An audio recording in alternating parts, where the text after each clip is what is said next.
లోక్సభ ఇప్పుడు అధునాతన సాంకేతిక పరిజ్ఞానాన్ని స్వీకరిస్తోంది. మాన్సూన్ సెషన్ నుంచి సభ్యులు వారి అపాయింట్మెంట్ సీట్ల వద్దనే మల్టీమీడియా డివైసెస్ ఉపయోగించి హాజరు నమోదు చేసుకోవచ్చు.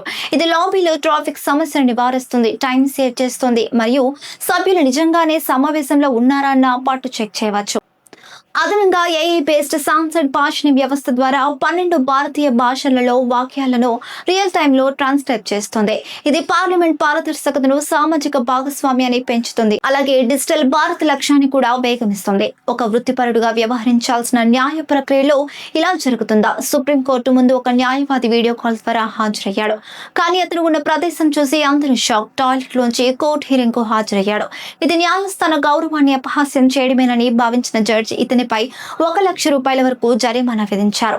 ఈ సంఘటన దేశవ్యాప్తంగా తీవ్ర చర్చకు దారితీసింది. న్యాయ వ్యవస్థ పట్ల గౌరవాన్ని కోల్పోతున్న వ్యక్తులపై కోర్టులు కఠినంగా వ్యవహరిస్తున్నాయి.